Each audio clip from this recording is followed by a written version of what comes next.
তাড়াতাড়ি কিন্তু এই তালের পিঠা খাওয়ার দিন শেষ হয়ে যাবে, মানে তালের দিনকাল প্রায় শেষ হয়ে যাচ্ছে। আর এর আগে কিন্তু এই পিঠাটা খাওয়া চাই। এই পিঠাটা কিন্তু তালের একটা চমলক্ষ রেসিপি, আর এইটা না খাওয়া পর্যন্ত মনে হবে যেন তালের আমি কোনো পিঠাই খাই না। আর সেজন্য কিন্তু আমি এখানে 1.5 কাপ তালের পাল্প নিয়ে নিয়েছি। এটা কিন্তু আগে থেকে জাল করে ঘন করা, আর এখানে পর্যাপ্ত পরিমাণে গুড় আর সামান্য লবণ দিয়ে খুব সুন্দর করে নাড়াচাড়া করে একটা ঘন বেটার তৈরি করে নিতে হবে। এটাকে এখন আমি এক পাশে রেখে দিয়েছি। এখন সেই কড়াইতে কিন্তু আবার আমি দিয়ে দিলাম নারিকেল কোড়া, আর দিয়ে দিলাম আবারও গুড়। আমি কিন্তু এখানে খেজুরের গুড় ব্যবহার করেছি, আপনারা চাইলে অন্য গুড়ও ব্যবহার করতে পারেন। এখন একটু নাড়াচাড়া করে এখানে আমি কিন্তু 1.5 টেবিল চামচের মতো গুঁড়া দুধ দিয়ে দিয়েছি। এখন এটাকে নাড়াচাড়া করে খুব সুন্দর করে একটা নারিকেলের পুর তৈরি করে নিতে হবে। সবশেষে কিন্তু 1 চামচ ঘি দিয়ে এটাকে খুব নাড়িয়ে নিতে হবে। নাড়াচাড়া হয়ে গেলে যখন এটা আঠালো হয়ে যাবে, এটাকে আমরা নামিয়ে রেখে দিব।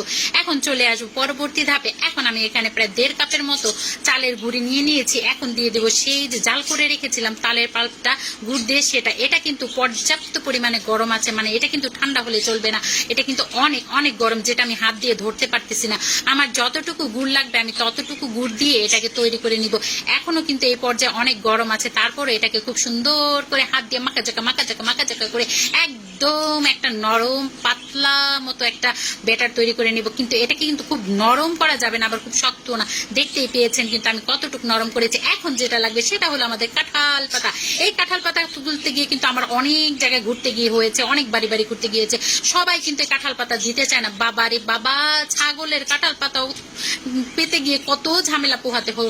যাই হোক, সেই কাঁঠাল পাতাটা খুব সুন্দর করে আমি ধুয়ে নিয়েছি।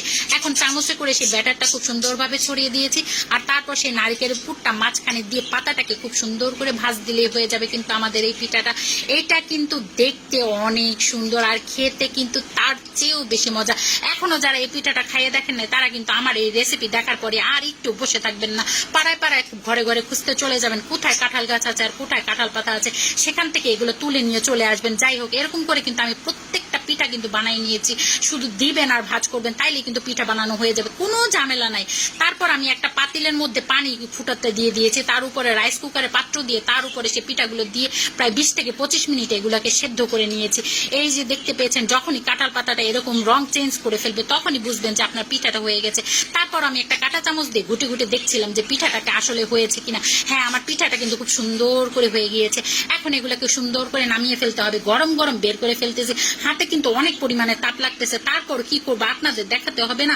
ঠান্ডা হয়ে যাওয়া পর্যন্ত আর তার তর্স হয়েছে না। এই যে একটা ভেঙে দেখেছি, এই যে দেখতে পাচ্ছেন ভিতরটা কতটা মুলায়েম, কতটা সফট, আর কতটা ক্রিমি ক্রিমি একটা ভাব চলে এসেছে।